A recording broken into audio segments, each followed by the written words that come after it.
صدر مملکت آصف علی زرداری سے چین کی وزیر اعظم لی چانگ کی ملاقات۔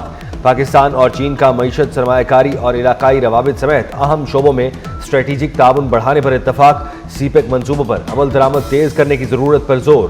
صدر آصف زرداری نے کہا، چین کے ساتھ دوستی پاکستان کی خارجہ پالیسی کا اہم جز ہے۔ چین کے وزیر اعظم نے کہا، پاکستان اور چین اچھے بھائی، پڑوسی، شراکت دار اور دوست ہیں۔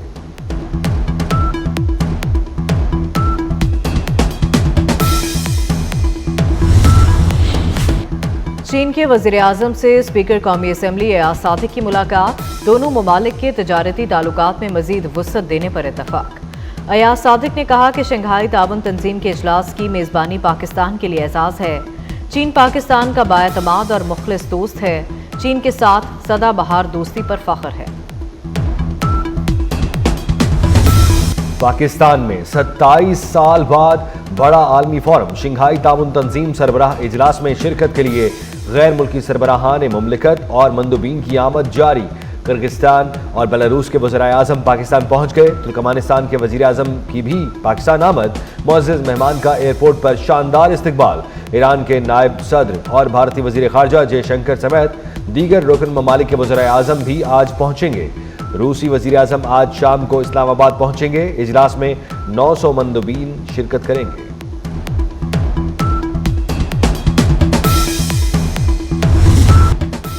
اسلام آباد میں ایس سی او اجلاس کے لیے غیر معمولی انتظامات اور سجاوٹ، سڑکیں اور عمارتیں سجا دی گئیں۔ سربراہان مملکت کی تصاویر اور رکن ممالک کے پرچموں کی بہار۔ بڑی اسکرینیں نصب۔ ایس سی او کانفرنس کے باعث سیکیورٹی کے سخت انتظامات۔ شہریوں کو متبادل راستے استعمال کرنے کی ہدایت۔ وزیر اعظم ایس سی او اجلاس کے لیے آئے معزز مہمانوں کو آج عشائیہ دیں گے۔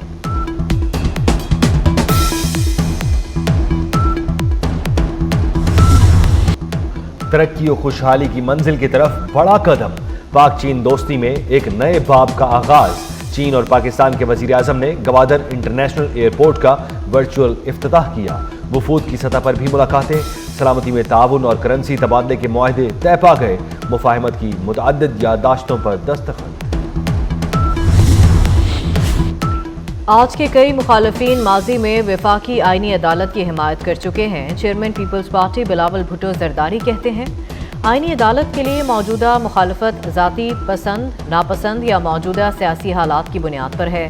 2007 سے عدالتی اصلاحات کا نفاذ ہمارے منشور کا حصہ ہے۔ وفاقی آئینی عدالتوں کا قیام بھی انتخابی منشور میں شامل ہے۔ پاکستان روس کی مشترکہ فوج مشق۔ دروزبہ 7 کا آغاز۔ مشقوں کا آغاز 13 اکتوبر کو national counter terrorism centre Pabbi میں ہوا۔ مشقوں میں پاکستانی فوج اور روسی فوجی دستے شریک۔ Commandant national counter terrorism centre نے افتتاحی تقریب میں خصوصی شرکت کی۔ مہنگائی میں پسے عوام کے لیے بری خبر، پیٹرولیم مصنوعات کی قیمتوں میں اضافے کا امکان۔ اوگرا نے پیٹرولیم مصنوعات کی قیمتوں میں 8 روپے سے زائد کے اضافے کی سفارش کر دی۔ ذرائع کا کہنا ہے کہ وزیر خزانہ وزیر اعظم سے منظوری کے بعد آج قیمتوں میں رد و بدل کے حوالے سے نوٹیفیکیشن جاری کریں گے۔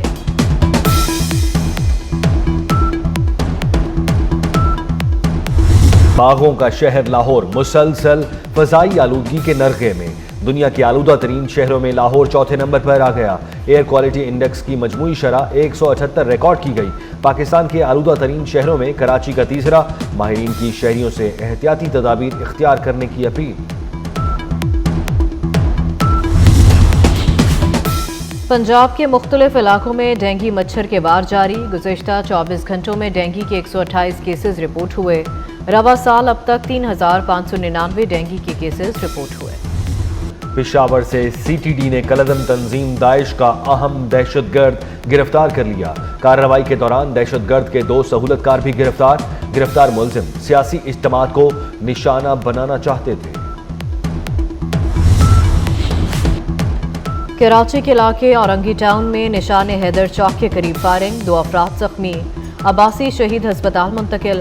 زخمیوں کی شناخت رمضان اور ماجد کے نام سے ہوئی۔ ایف آئی اے نے حوالہ ہنڈی میں ملوث 5 ملزمان کو گرفتار کر لیا۔ امریکی، برطانوی اور پاکستانی کرنسی برآمد۔ مریدکے میں گھریلو جھگڑوں پر 24 گھنٹوں میں 4 افراد نے زہریلی گولیاں کھا لیں۔ 2 نوجوان جاں بحق۔